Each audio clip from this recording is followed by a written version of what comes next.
Hello everyone, my name is Ozzy and welcome to another episode on Football Talk Podcast. Today we'll be reviewing the two big games in the semi-final of Euro 2024. Spain faced France in one of the best games of the tournament and drama took place between Netherlands and England. So lots to discuss. We'll start with Spain versus France. Now that's what I call elite football. What a game we witnessed to open the semi-finals. Total football, end-to-end action, especially in the first half. France opened a deadlock, but then Spain responded moments later with an historical moment. And what a moment it was for young Lamine Yamal. Produces a sensational strike from the outside of the box, post and in. He becomes the youngest goal scorer in Euro Championship history. And that's how you announce yourself to the world. The second goal was a moment of magic by Dani Olmo. He's been so impressive for France, or should I say Spain, this tournament. He produced a magical touch to get past Tchouaméni and lashes the shot across goal. Koundé got the last touch before it hit the back of the net. It was awarded as an own goal initially, but before halftime, it was awarded as an Olmo goal, and rightly so. That wrapped up the first half, and quite frankly, I didn't want it to end. The second half wasn't as high energy or intense as the first half, but that was down to Spain's tactical approach, and it was the right call, to be honest. Spain slowed down the tempo. They played more high possession football, but without really showing any intent or aggression to grab the third goal. They were happy to control the game and keep the ball away from the French, and that's how it panned out. Deschamps did manage to tweak the team on a couple of occasions. Firstly, he switched it to a 4-2-3-1 formation, bringing on Camavinga, Griezmann, and Bacola for Rabiot, Kante, and the goal scorer Kolo Muani. And I think it was working. Bacola was very impactful and gave Nacho a torrid time at right back.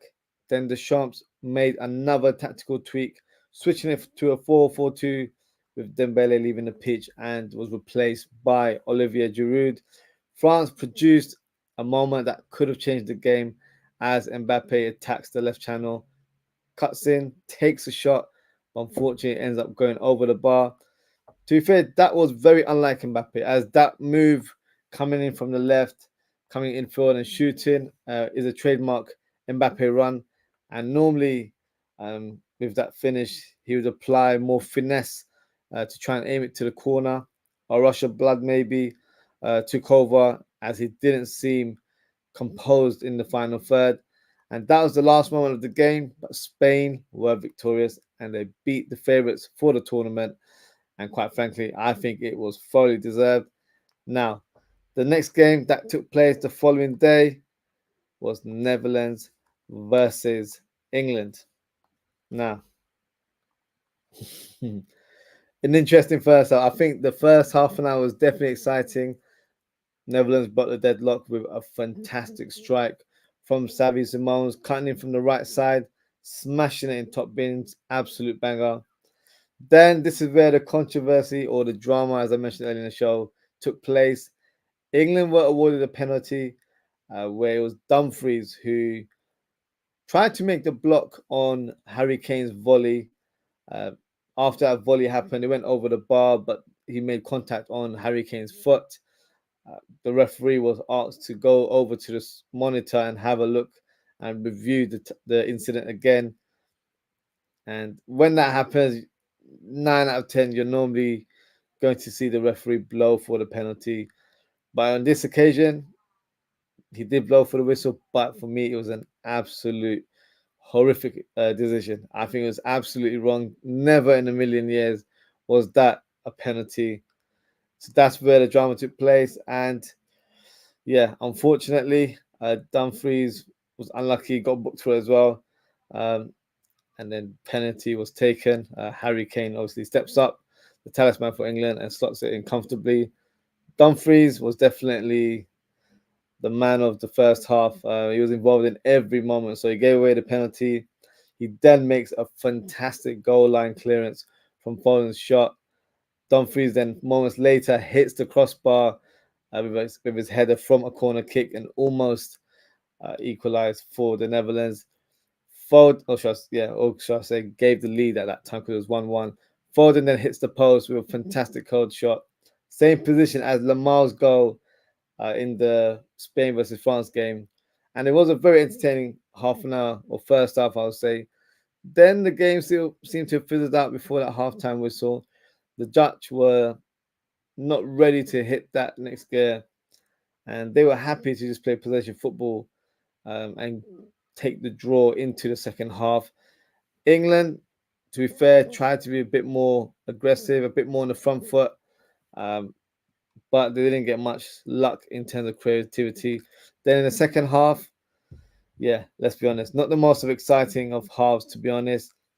I was doing a watch along and I was struggling to stay awake. But Southgate ended up being the more braver manager when it comes to deploying different tactics in the latter stages. He brought on Cole Palmer and Ollie Watkins, and they simply changed the game. Ollie Watkins gets the ball from Cole Palmer. Watkins controls the ball in the box, but as true strikers do, in the same move, controls it, hits a fantastic low shot across goal, and manages to hit the bottom corner in the 90th minute. And as you can imagine, the crowd goes absolutely wild. And that was all she wrote. England are through to the final, and they will be facing Spain in the coming days. So probably not the final that most of us predicted. Let's be honest. I think most of us were expecting it to be maybe France versus Netherlands or Spain versus the Netherlands. But excuse me, it ends up being Spain versus England.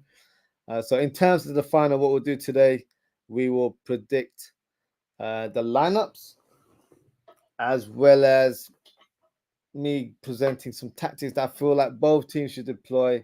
And then I can also give you my score prediction for the final. So just give me a second before my laptop dies.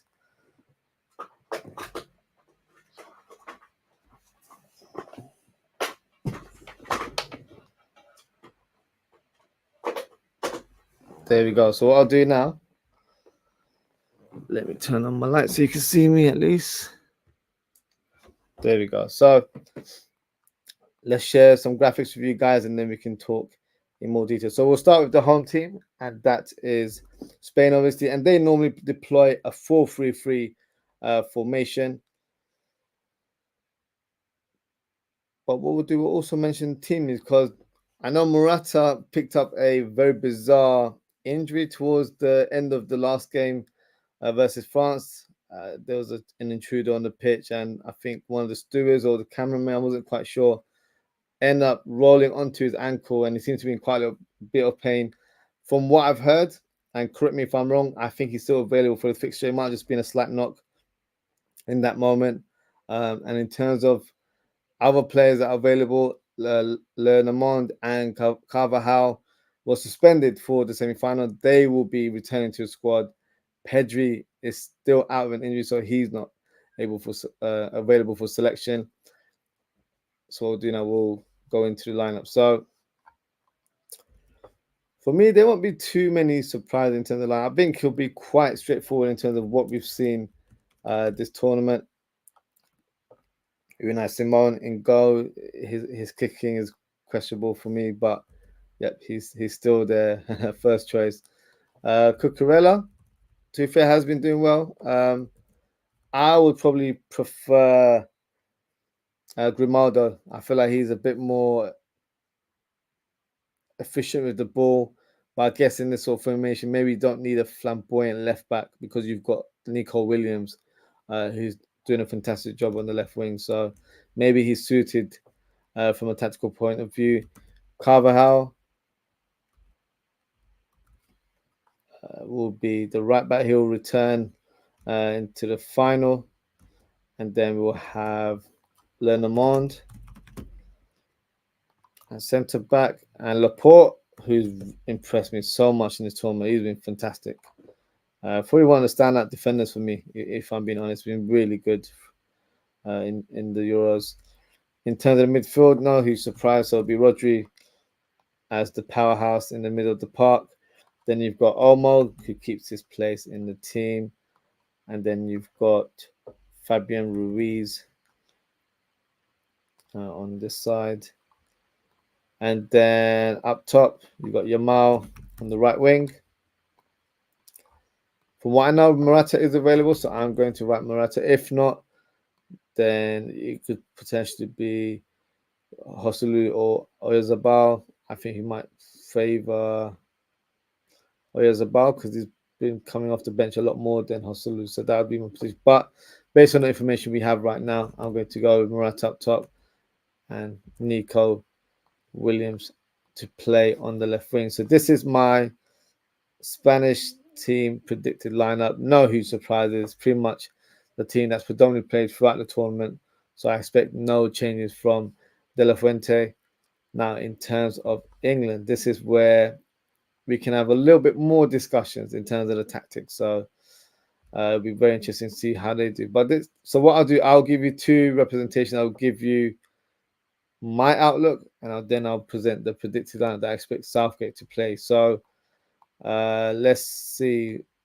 The formation for me will remain as a 3-2-4-1 or 3-4-2-1, however you want to phrase it. Pretty much the same thing. So in goal is Pickford, and then you've got, you've got Walker on the right side of centre back, who's done a good job, to be fair. And then you've got Stones. And then we have Gehi on the left side. So no who's surprising in terms of who's starting there. Kobe Mainoo keeps his play. He had a fantastic performance against the Netherlands. Slightly overreaction from some parts of the fan base, but they are predominantly Man United fans, so no surprise there. Declan Rice will be playing alongside him. Saka on the right wing, of course. And then Foden in a more advanced 8/10 number role. Probably phrase it more as a number 10 role, to be fair. And then Bellingham alongside him. Now, these two positions that are remaining for me are debatable. So the players you see in the present, I believe Southgate will play these players, but I have a different outlook. So for me, if I was the coach, I would go with Eze on that left-hand side. He's not an out-and-out winger. He's a player that's like a number 8, but can play left-sided. So I feel like he would really suit this formation where, you know, you've still got a player that will track back and help out with the midfield and the defense, but at the same time be a fantastic ball carrier to take the ball forward and possess an attack from that left-hand side. So for me, he's the perfect player to play. He's not too attack-minded. If England need to kind of shift a little bit, they can always just have a back three here and then have like players like shifting around in that kind of manner. So in terms of shape, he could definitely help accommodate as well. And if we need to have a back four, it's a bit unorthodox, but Declan Rice used to play as a back four. So then you can always have these players like roaming around. So you've got like a 4-2-3-1 again. So it just depends on in terms of where you are in terms of your transitions. And I feel like the back three suits England at the minute. He's been playing Trippier um, on the left side, which for me, it makes no sense in terms of why he's playing in that position, because it's the same personnel, but you just slightly tweaked it around. So you've got a three at the back, that's the base, but the rest of it is pretty much the same thing. You've just got Trippier a bit more forward. But I'll be honest, he's been poor for Newcastle last season. He's been poor in the tournament as well. So he's a questionable one in terms of his selection. But for me, I would go for Eze on the left side, and then up top, this will surprise a lot of people. I'm going for Ollie Watkins. Now, hear me out in terms of why I've selected him. Harry Kane, yes, he is probably one of the first names on the team sheet, but he's not had the best of tournaments, and that's not the reason why I haven't selected him. The way the game ended against the Netherlands in the semi-final, Ollie Watkins on sky high right now, or cloud nine, I should say.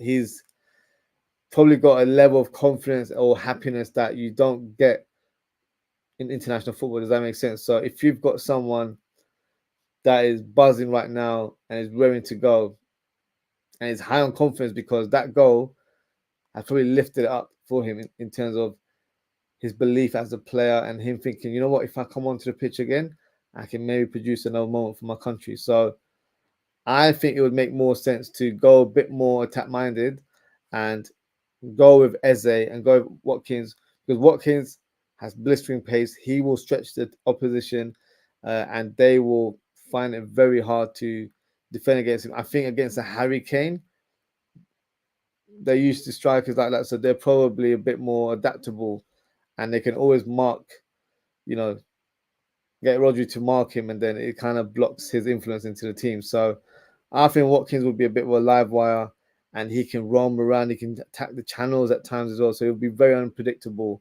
in terms of an attacking point of view. So for me, this would be my lineup if I was England coach.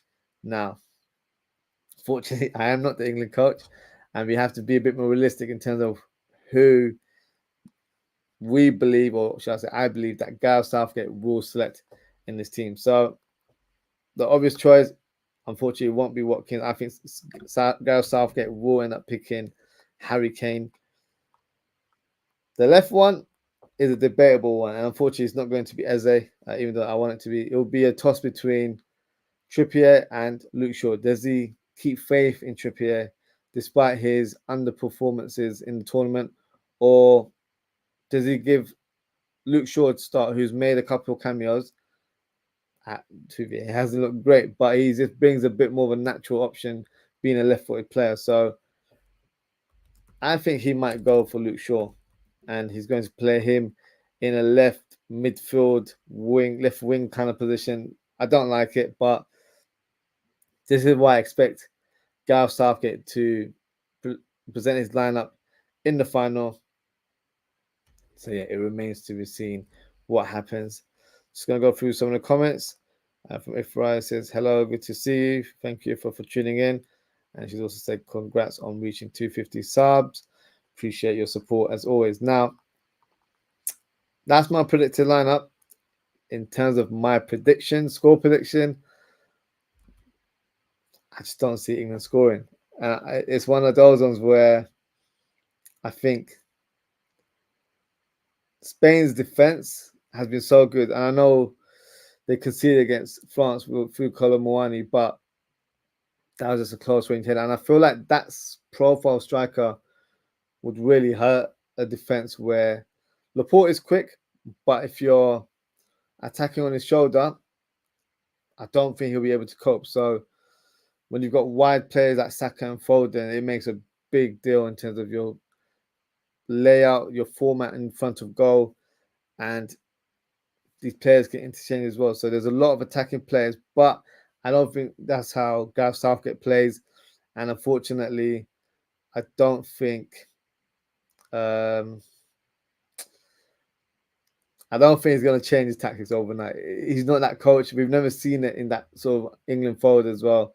So yeah, we would like it to be that way because it's a final and it's a one-off game. You should try and do what you can, throw the kitchen sink, and make sure you get that win. Will he do it? I'm not too sure. So let's see. Excuse me. Let's see how it goes. In terms of my score prediction, people might say I'm going to sound like a hater because I haven't been fond of England in terms of their performances. I'm not fond of Gareth Southgate in terms of his tactics. I'm actually going for a Spain win. No huge surprise. But in terms of scoreline, I think it's going to be a 2-0. I don't think England will score a goal in this one, especially if it's the lineup that I presented. I don't think that's going to cause Spain any trouble. So I'm going for a 2-0 victory for Spain. And I believe it will be Rodri and Williams, Nico Williams, that is, who will score the goals for Spain. So that's my prediction. Drop a comment and let me know what you guys think as well. I just got a few comments here before we wrap up the show. Richard, big up Richard as always. He says, I want Spain to win this match. If England won this match, all the pubs and places showing the game will be riots, fights, thugs, hooligan, racists, and will be out. You're not wrong there. I think there will be, the celebrations will be nuts, but not in a positive way. It will be where, like you said, it could be vandalism and all that kinds of fight, people, drunk and stuff like that. But yeah, it's just the English way, isn't it? But also, on a cheeky note, we might get a bank holiday, so I'm not mad at having a bank holiday if England win. But in football terms, I just don't think England have it in their locker to dismantle this Spanish team. I think if we had a different coach that was a bit more attack-minded, because in terms of the players, we do have the players, but we don't have the system, the tactics deployed from what we've seen in the tournament. So yeah, if I was an England fan, I wouldn't have too much faith in terms of the lineup. But yeah, it is what it is. And Richard says he'd rather watch at home. Yeah, I'd watch at home as well. And you say congratulations on 250 subscriptions. Appreciate your comment. Appreciate your support, Richard. And Richard's prediction is 2-1 to Spain. So yeah, we're both on the same boat with regards to Spain being victorious. But we'll see how it goes. So the game is taking place this Sunday, 8 p.m. kickoff. I will be doing a live watch along. So I'll be live from 7:55. So yeah, if you're around, make sure to tune in. Feel free to drop your comments during the watch along. And yeah, hopefully it's an entertaining game. I don't want to see a ball fest and negative play from either team. So hopefully it's a good one. But yeah, almost end of the Euros, but hopefully it ends in a bang. And that's it for today, guys. So thank you so much for tuning in. Thank you to Ifra and thank you to Richard for your comments. Appreciate your support as always. If you haven't already, please don't forget to like, comment, share, and subscribe to the channel. As I mentioned, live watch along this Sunday. That will be the next piece of content coming up. And then on Monday, we'll be doing a final review. So in terms of what we saw on Sunday evening. And then I'll also do like a special show where I give up my awards throughout the tournament. So the best player, your best young player, and I'll do a team of the tournament lineup as well. So feel free to chip in and get involved in terms of who you would select in your team lineup as well. So yeah, try and make it fun, exciting for you guys. And then from next week onwards, we'll be back to our normal schedule as the Euros will be finished. We'll be doing more transfer talk shows, more Liverpool content as well. No transfer activity at the minute, so nothing much to say. But Liverpool will be playing a pre-season in a couple of weeks' time, so I'll definitely be doing some coverage on that. And yeah, that is it for today, guys. Thank you so much for tuning in. Take care, stay safe, enjoy the rest of your evening, and enjoy the weekend. And I hope to see you guys on Sunday. Goodbye.